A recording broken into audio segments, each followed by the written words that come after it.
Hey everybody, Z Garcia here. Today we're taking a look at a small addition to Fort.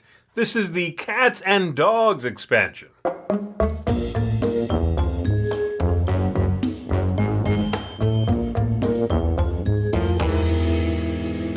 In this little package, you're going to get just a few things. You're going to have 4 doghouse little boards. You're going to get 18 dog cards, 8 cats, and a little rule book. That's it. That's all you need. And there's basically 2 modules in here. You already know what they're called.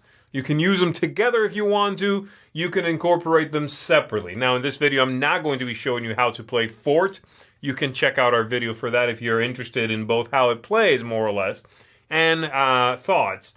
Here, I'm just going to go ahead and show you what comes in it, give you a look at some of the cards, and then explain how these are introduced into the game and the effects they're going to bring to the table. Let's take a look. So here's everything that comes with the expansion. You get a stack of dog cards. You're going to get the cat cards, and then 4 doghouse tiles here to put next to your player board in the corresponding color.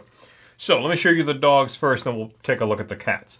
So for the dogs, to set up the game, you are going to give each player, instead of their 2 starting kits and 8 other ones, you give them 5 other ones and 3 dogs from this stack. And they will come up in your hand as normal. So we'll just take a look at a few here. They'll come up in your hand. They have their own suit, so you can choose to add them to some other action you are doing if you can enhance that action. If you choose to play a dog card, though, you are going to need to satisfy the ability here. When someone plays that, no one else can follow that. If you complete this, you do whatever it says, and then normally they tell you to add that to your doghouse. So once it's done, you tuck it underneath your doghouse there, and at the end of the game, whoever has the most under their doghouse is going to get 7 victory points.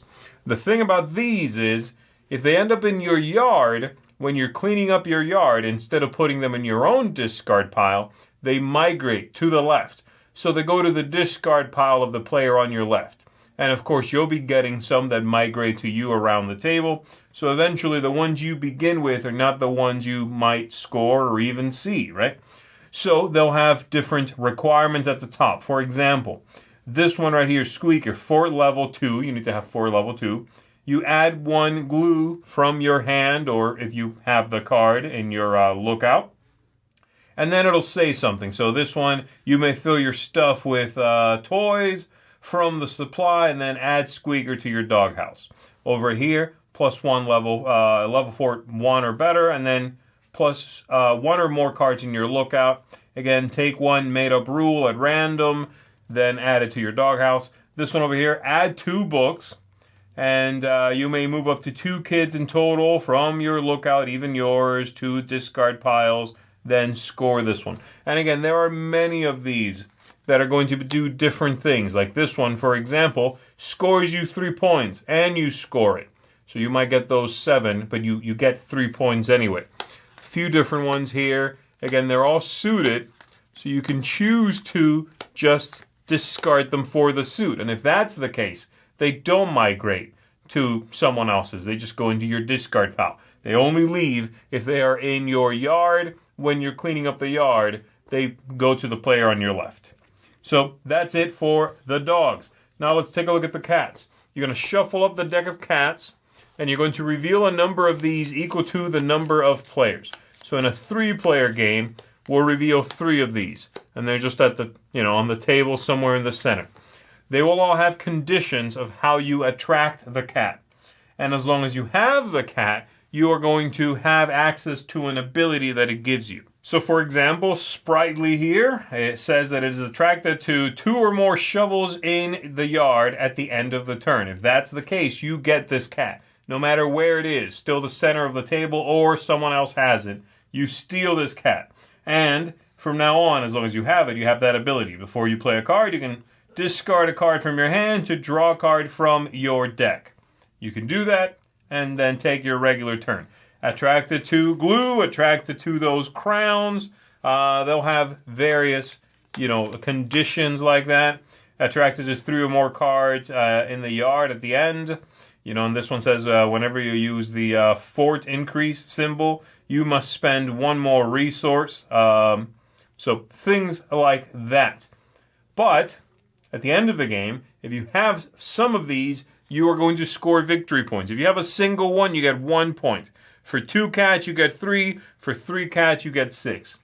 And this cat right here that you already saw actually gives you 2 points if you have it, above and beyond that bonus. So that's basically it. Obviously more impactful if you are playing with more players, right? If you have 4 of these, then if you can have all 4 at the end of the game, you're going to get 10 points for that. With a single cat, fewer special abilities, of course, just that one migrating special ability, and a single point. So it's really more about the abilities they give you on a turn-to-turn basis than about that score, especially at lower player counts, but that is what they do. So that's the cats and the dogs. You can, of course, choose to play both at the same time, and it won't affect anything. So there you go. Let's go ahead and go back up top. Let me tell you what I think about this little package. Fort is a really neat card game. It's a game that juxtaposes a thinky, clever, hard to decipher sometimes card game with adorable artwork and a very cartoony world, right? So the Cats and Dogs expansion here is, I think, a little bit more of both of those things. Adorable cats, very cute little dogs, and then more things to shake up the meta, it seems, of the game. Before I get too much into it, let's break it down, shall we? Starting with the top theme and setting. Nice thematic addition here. The cats are fickle, so they're going to move around the table. The dogs like to wander, so they'll move from yard to yard until you give them a home. So then they're done. They'll stick with you in your doghouse. So that works out really nicely. The aesthetics here, there's very few components, but what is here is well done. The dog cards, which are the ones that get shuffled into the deck, nicely cut. They fit right in, no problems. Same illustrations, of course, or, illustrator and style. So no issues there. Good little rule book as well. The replay value. This is a tricky one to nail down because this is very... it's a small amount of stuff you're getting. It's also a very low-cost expansion, though. Ultimately, the main thing I come down to is that this is the kind of expansion that I would not always add into the game. This is not a set it and forget it kind of expansion.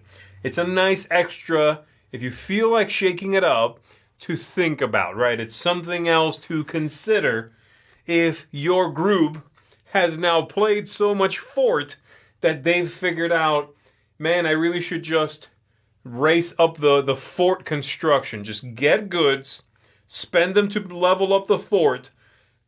Everything else is secondary. That seems to do well. Well, this is going to shake that up, right? By giving you these special abilities that are going to mess up the flow, mess up the script, right? Flip the script a little bit. That's great if you've played the game a lot and you find yourself in that position, I think. If not, then this will be fun every now and then. Throw it in. But you are explaining some new stuff. You are dealing with more, albeit not tremendous, complexity. The game arc. There's a couple of things here that are a little quirky, okay? So, for example, the dogs are neat, but they're definitely front-loaded in the game, right? You're going to be dealing with the dogs a lot. All the dogs are coming through until people start putting them away. And then they remove themselves from the game, which is, again, just sort of a cadence thing. The cats are good. They stick around. They'll move from player to player. You need to remember to check for them. And, early game, they're in the middle, so it's like, yeah, they're right there, and I just could give it a glance. And then they go to the players, and you need to remember, hey, wasn't there a cat that wanted 2 glue in the yard? Where's that cat? Okay, that kind of thing. So, just sort of game arc, there's a couple of bumps along the road, let's call it, okay? Ease of play. It's pretty good. Again, there's some of that forgetting what's happening, like to check for things. But there are not very many rules, new rules. There are some neat abilities here. The cats especially have very cool little things going on. There's even there's one at least, that is actually a negative thing. There's one cat that if you have that cat, you have to spend extra goods, toys or pizza, to level up your fort. Again, chipping away at that strategy, that seems to be very strong.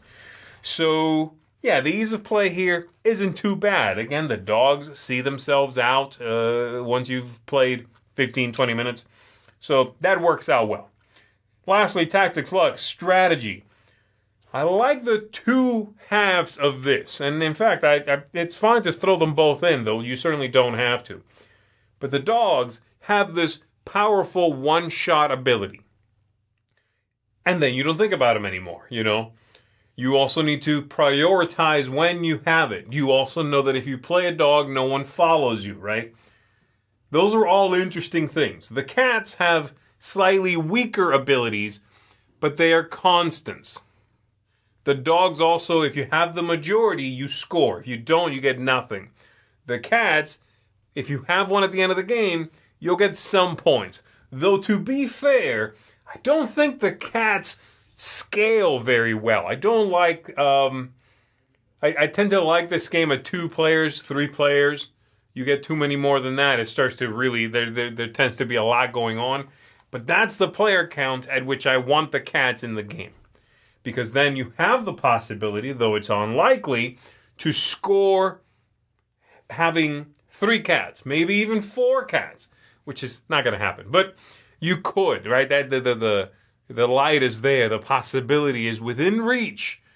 And that's how you get the good scores. Because it feels sort of lame to, at the end of the game, get 1 point for the cat. I know that's not the real purpose of attracting the cat.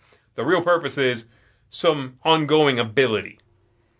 But the idea that if I'm playing with 4 people, it's possible to get 10 points from just having cats at the end, being a true cat person, that's tempting. But I don't always want to play with that player count. So little things like that are just a little bit quirky, I guess. And ultimately, this expansion is a little bit quirky. I don't love it, but I do like it. I purchased this for myself for Fort, because I do like Fort, and I was interested in checking this one out. The look got me, the theme got me, and I'm glad I got it. I'm just now not sure I'm going to use it a whole lot. I think I'll put it in there if I'm playing with folks that have played the game a lot. Maybe they haven't tried this, or maybe they're really good at it, and I'm interested in shaking up the format a little bit. But I don't know if I would teach this on top of the game pretty much ever, It's just one extra little thing, or 2 in this case, and I wouldn't bother for a while. So while I recommend it for folks that like Fort a lot, I don't necessarily recommend it as a package deal. There's some expansions that I say, when you get this game, if you get it, get this expansion. They go together beautifully. This is one I would say, after you get Fort, which I do recommend, Fort's great, and you've played it a whole bunch, if you notice patterns, you're starting to pick up on everybody following a certain script again, shake it up with this, and then maybe you'll enjoy that. So, yeah, this is going to get a 6.5 out of 10 from me. Again, I like it, I don't love it, but I think it's small and inexpensive enough where having it and spending the $10 or so on this isn't going to be a problem either if you end up not using it a lot. So there you go, everybody. That is Fort Cats and Dogs expansion. That's it for me. My name is Z Garcia. I'll see you on the next one.